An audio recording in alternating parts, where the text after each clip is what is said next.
தேவனுக்கு என்ன செய்ய மாட்டார்கள்? பிரியமா இருக்க மாட்டார்கள். அப்படி என்றால் ஆவிக்குரிய சபையில் இருக்கிறவர்கள் மாம்சத்துக்குரியவர்களாக இருக்கக்கூடாது. மாம்சத்துக்குரியவர்கள் என்று சொல்லும் போது என்ன?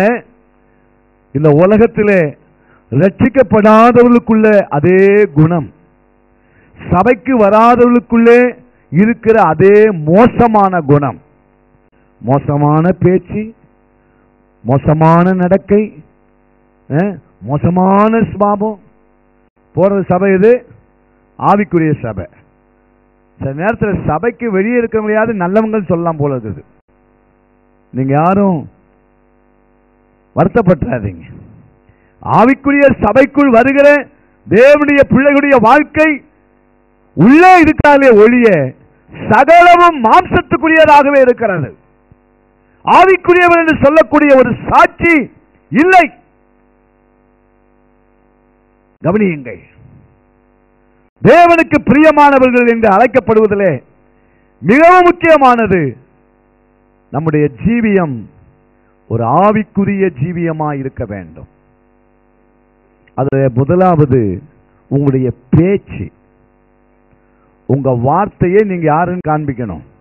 சொல்லுங்க, உங்க பேச்சை எதை காண்பிக்கணும்? நான் ஆவிக்குரியவன். நீங்கள் என்னோடு பேசும்போது உங்க பேச்சு எதற்கு வெளிப்படுத்தணும்? இந்த சிஸ்டர் ஆவிக்குரிய சிஸ்டர், இந்த பிரதர் ஆவிக்குரிய பிரதர். அந்த பேச்சு தான் நீங்க யாருன்னு சொல்லணும். நீங்க வம்பா பேசுறீங்க, நீங்க பரியாசமா பேசுறீங்க, நீங்க கேலியா பேசுறீங்க, நீங்க மற்றவங்களை அற்பமா பேசுறீங்க, நீங்க அவதூறா பேசுறீங்க, மரியாதை இல்லாம பேசுறீங்க, இப்படியெல்லாம் பேசினா நீங்க ஆவிக்குரியவர்களா? இதெல்லாம் மாம்சத்துக்குரியவைகள். ஆகவே நான் ஆவிக்குரியவன் என்று சொல்லும் போது முதலாவது நம்முடைய வார்த்தைகள், நம்முடைய பேச்சு நம்மை ஆவிக்குரியவர்கள் என்று வெளிப்படுத்துகிற ஒன்றாயிருக்க வேண்டும். 1 கொரிந்தியர் 2ஆம் அதிகாரம் 13ஆம் வசனத்தை நாம் வாசிக்க கேட்போமாக. அவைகளிலே நாங்கள் மனுஷ ஞானம் போதிக்கிற வார்த்தைகளாலே, மனுஷ ஞானம் போதிக்கிற வார்த்தைகளாலே பேசாமல். அப்ப என்ன சொல்றார்? அவைகளில் நாங்கள் மனுஷ ஞானம் போதிக்கிற வார்த்தைகளாலே நாங்கள் என்ன செய்யாமல். அப்ப நம்ம மாம்சத்துக்குரிய வார்த்தைகளை தேவனுடைய பிள்ளைகள், நல்ல சத்தியத்தை கேட்கிற விசுவாசிகள், பெந்தெகோஸ்தே சபை என்று அழைக்கப்படுகிற சபைக்குள் இருக்கிற அங்கத்தினர்கள், சகோதர சகோதரிகள், உங்களுடைய வார்த்தைகள் எப்படி இருக்கிறது? பாஸ்டர் இருக்கும்போது பேசுற வார்த்தை ரொம்ப நல்லா இருக்குது.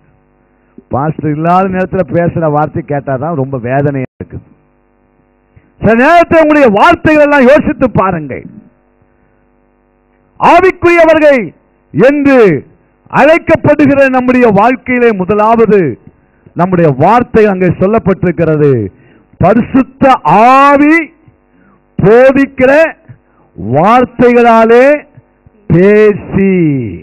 நம்ம எல்லாரும் பரிசுத்தாவின் அபிஷேகத்தை பெற்றவர்கள். நமக்குள்ளே பரிசுத்த ஆவி, அந்த வசனத்தின் பிரகாரம் சொல்லப்பட்டிருக்கிறது, பரிசுத்த ஆவி போதிக்கிற வார்த்தைகளாலே பேசி ஆவிக்குரியவைகளை ஆவிக்குரியவைகளோடு நாம் என்ன செய்கிறோம்? சம்பந்தப்படுத்துகிறோம், இணைக்கிறோம் என்று சொல்லப்பட்டிருக்கிறது. முதலாவது கர்த்தருடைய பிள்ளைகளே, உங்களுடைய வார்த்தைகள் எல்லாம் ஒருவரோடு ஒருவர் பேசும்போது நீங்கள் பேசுகிற வார்த்தைகள் தான் நீங்கள் இன்னார் என்பதை காண்பிக்கும்.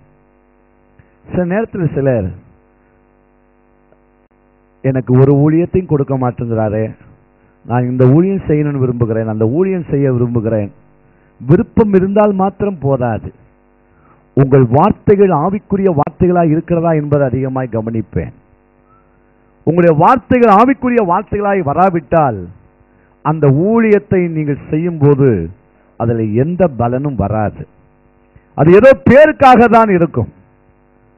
கர்த்தருடைய பிள்ளைகளே, அப்போஸ்தலனாகிய பவுல் சொல்லுகிறார், எபேசியர் நிருபத்தில் அவர் சொல்லும் போது, எபேசியருக்கு நிருபம் 5ஆம் அதிகாரம் 4ஆம் வசனம், அப்படியே வம்பும் புத்தியினமான பேச்சும் பரியாசமும் தகாதவைகள் ஸ்தோத்திரம் செய்தலே தகும்.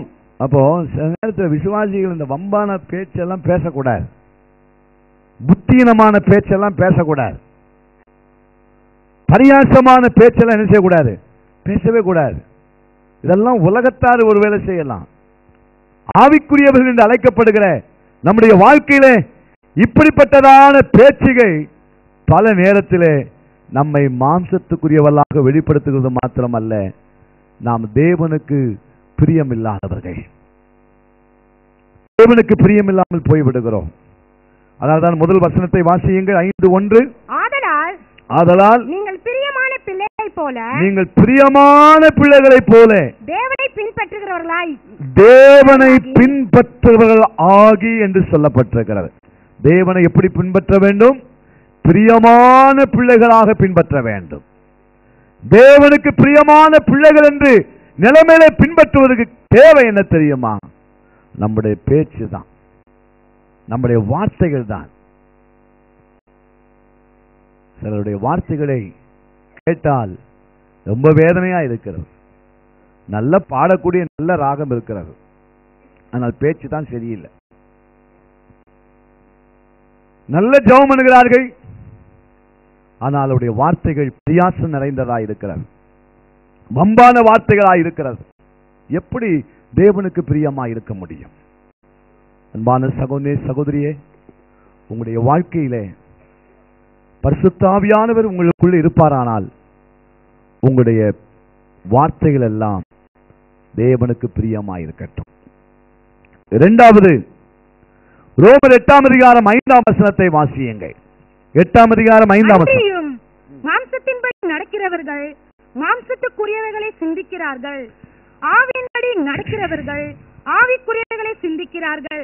மாம்சத்தின்படி நடக்கிறவர்கள் மாம்சத்துக்குரியவைகளை சிந்திக்கிறார்கள், ஆவியின்படி நடக்கிறவர்கள் ஆவிக்குரியவைகளை சிந்திக்கிறார்கள். இரண்டாவது, நம்முடைய சிந்தனை. ஆவிக்குரிய பிள்ளைகள் என்று சொல்லப்படும் போது நாம என்ன சிந்திக்கிறோம்? இப்ப ரோட்ல போயிட்டு இருக்கிறோம், ஒரு வால் போஸ்டர் அசிங்கமா இருக்கிறது, ஒரு பெண்ணுடைய உடை வால் போஸ்டர்ல ஒழுங்கினமா இருக்கிறது. அதை பார்த்த உடனே நம்முடைய சிந்தனை என்ன சொல்லுகிறது? அதை பார்க்க வேண்டும் என்று சொல்லுகிறதா, உடனே கடந்து போக வேண்டும் என்று சொல்லுகிறதா? சிலர் உடனே கடந்து போக மாட்டார்கள், அதை உட்கார்ந்து இந்த படத்தை எப்படி வரையலான்னு கூட ஒருவேளை யோசிப்பான். அதனாலதான் ஆண்டவர் மத்தேயுல சொன்ன